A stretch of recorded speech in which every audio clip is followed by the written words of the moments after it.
तो आज हम लोग पढ़ेंगे भारतीय वायुसेना का संगठन।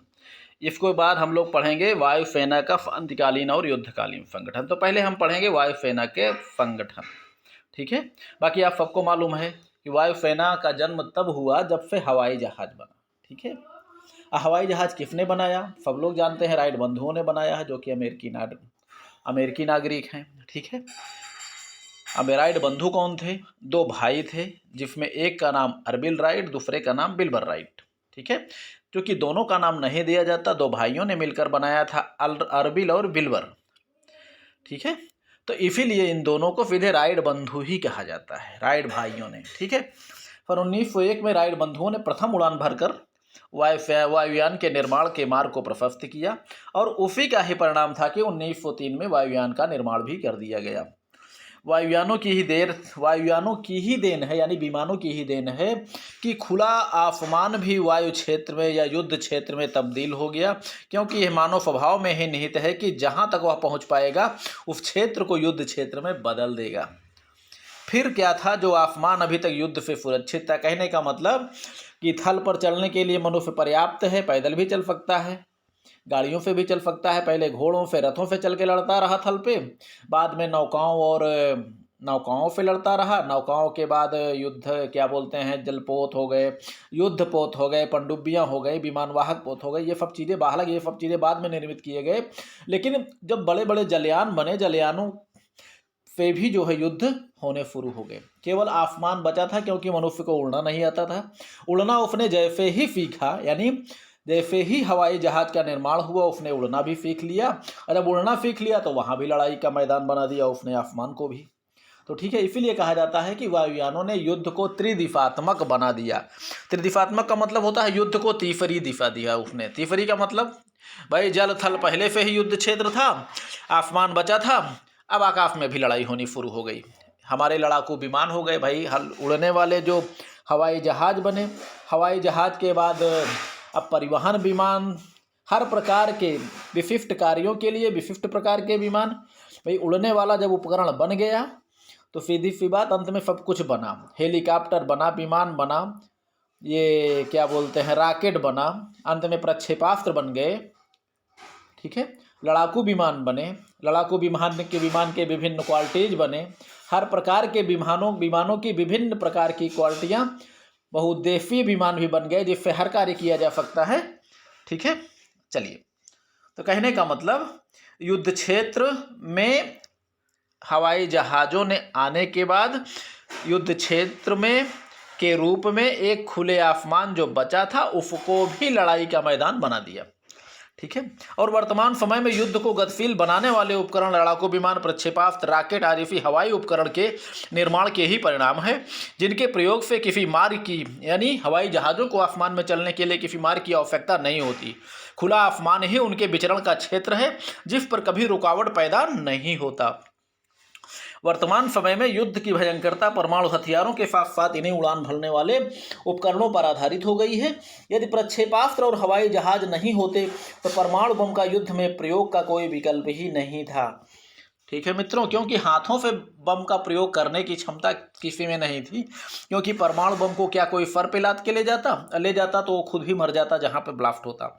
ये हवाई जहाज की देन है, क्योंकि द्वितीय विश्व युद्ध के अंतिम समय में जो हिरोशिमा और नागासाकी पर जो परमाणु हथियार गिराए गए वो भी विमानों से ही गिराए गए थे, ठीक है। इसीलिए कहा गया ना कि अगर प्रक्षेपास्त्र और हवाई जहाज नहीं होते तो परमाणु बम का युद्ध में प्रयोग का कोई विकल्प ही नहीं होता।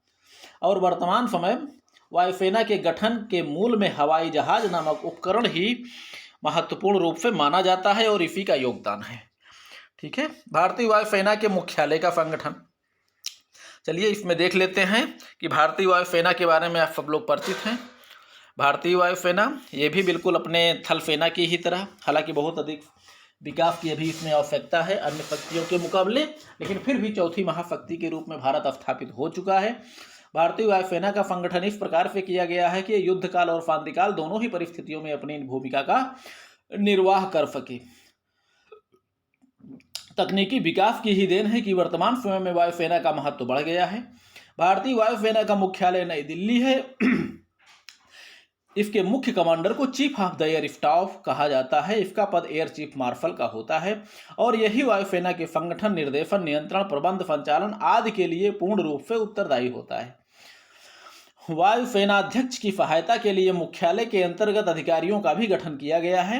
वायुसेना के प्रशासनिक एवं सामरिक कार्य का नियंत्रण एवं संचालन वायुसेनाध्यक्ष, जिसे chief of the air staff कहा गया है, वही करते हैं।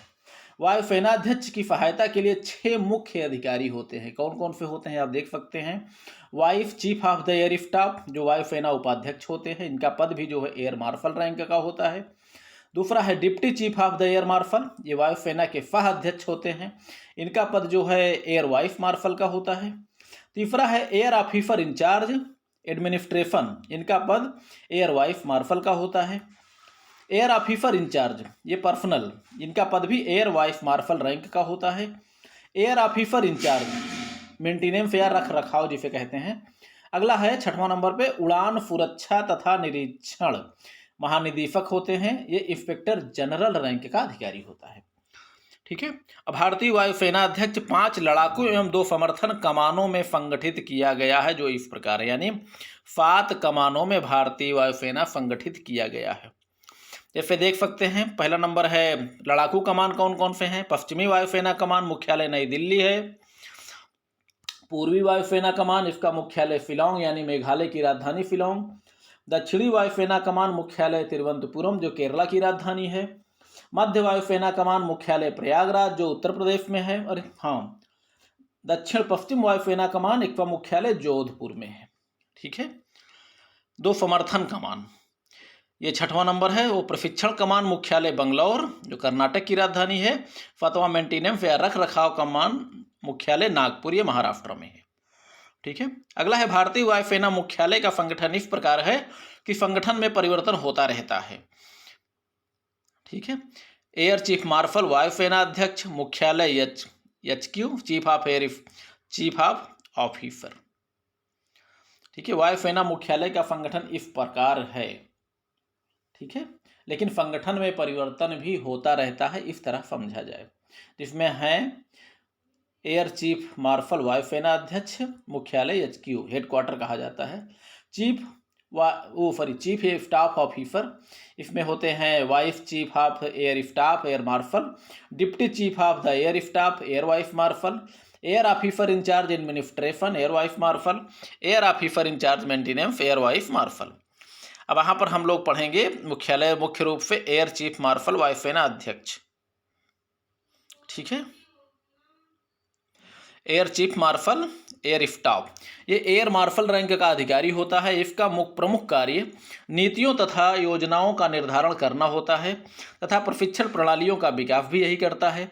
शिक्षा की समुचित व्यवस्था तथा सहायक एवं आरक्षित वायुसेना का रखरखाव आदि भी यही करता है। इसके अंतर्गत निम्नलिखित निदेशक और निदेशालय होते हैं। योजना निदेशक, नीति निदेशक, प्रशिक्षण निदेशक, संक्रिया परियोजना निदेशक, व्यवस्था निदेशक, मूल्यांकन, शिक्षा निदेशक, योजना निदेशक, कार्यक्रम वित्त योजना निदेशक। अब दूसरा नंबर है deputy chief of the air staff, इसका पद भी एयर वाइस मार्शल रैंक का होता है। मित्रों, इस समय हम लोग पढ़ रहे हैं मुख्यालय का संगठन। ठीक है। तो इसका पद भी एयर वाइस मार्शल रैंक का होता है। इस अधिकारी का प्रमुख कार्य अपनी वायुसेना का हवाई रक्षा करना, संयुक्त संक्रियाएं, युद्धक, बमवर्षक तथा संभरण तंत्रीय, यातायात, सिग्नल, मौसम विज्ञान तथा समुद्री कार्यवाही आदि करना होता है। इसके अंतर्गत निम्न निदेशक एवं निदेशालय आते हैं। इसमें देख सकते हैं, पहला नंबर है संक्रिया निदेशक, संक्रिया निदेशक युद्धक, समरतंत्री एवं बमवर्षक। दूसरा है संक्रिया निदेशक परिवहन एवं समुद्री संक्रिया। तीसरा नंबर है संक्रिया निदेशक योजना। चौथा नंबर उड्डयन सुरक्षा निदेशक। 5वां नंबर आसूचना निदेशक। 6वां नंबर मौसम विज्ञान निदेशक। 7वां नंबर सिग्नल या संचार निदेशक। 8वां नंबर निदेशक वायु कर्मचारी निरीक्षण। 9वां नंबर आक्रमणात्मक संक्रिया निदेशक। 10वां नंबर वायु प्रतिरक्षा निदेशक। तो ये इसमें इस प्रकार के अधिकारी होते हैं। ठीक है। अगला है तीसरा number air officer in charge administration. ये भी एयर वाइस मार्शल रैंक का अधिकारी होता है। इस अधिकारी का प्रमुख कार्य मेडिकल व्यवस्था करना, वायुसेना का निर्माण, ऑफिसरों तथा एयरमैन की सेवा शर्तों की व्यवस्था करना, अनुशासन, वेतन भत्ता, पेंशन, कल्याण कार्य तथा कानूनी मसलों पर निर्णय लेना होता है। इसके अधीन निम्न निदेशक और निदेशालय कार्य करते हैं। पहला नंबर है चिकित्सा सेवा निदेशक, दूसरा नंबर है वायुसेना निर्माण निदेशक, तीसरा नंबर है कर्मचारी निदेशक अधिकारी, चौथा नंबर कर्मचारी निदेशक एयरमैन, पांचवा नंबर है कर्मचारी सेवा निदेशक सर्विस कर्मचारी निदेशक सेवा निदेशक, छठवां नंबर है लेखा निदेशक, सातवां नंबर है जज महाधिवक्ता, आठवां नंबर है संगठन निदेशक, नौवां नंबर है वेतन पेंशन एवं विनिमय निदेशक, 10वां नंबर है कर्मचारी निदेशक। ठीक है। अब चौथे नंबर पर है मित्रों एयर ऑफिसर इंचार्ज मेंटेनेंस। यह भी एयर वाइस मार्शल रैंक का अधिकारी होता है। इस अधिकारी का प्रमुख कार्य अपनी वायुसेना की देखभाल करना, उपयोगी एवं आवश्यक सामग्री जैसे हथियार, जरूरी सामान, इंजीनियरिंग, तकनीकी, यांत्रिक, परिवहन, इलेक्ट्रॉनिक्स, अभियांत्रिकी, ग्राउंड इलेक्ट्रॉनिक्स, एयरक्राफ्ट इक्विपमेंट आदि की आपूर्ति व्यवस्था करना होता है। इसके अंतर्गत निम्न निदेशक एवं निदेशालय होते हैं। पहला नंबर है निदेशक एवं निदेशालय। अब यहाँ पर देख सकते हैं कौन कौन से हैं। सहायक वायुसेना अध्यक्ष संभरण एवं परिवहन, इसमें अनुरक्षण एवं प्रशासन निदेशक, गैर तकनीकी भंडार निदेशक, यंत्र परिवहन निदेशक होते हैं। दूसरा है सहायक वायुसेना अध्यक्ष, ये व्यवस्था करते हैं।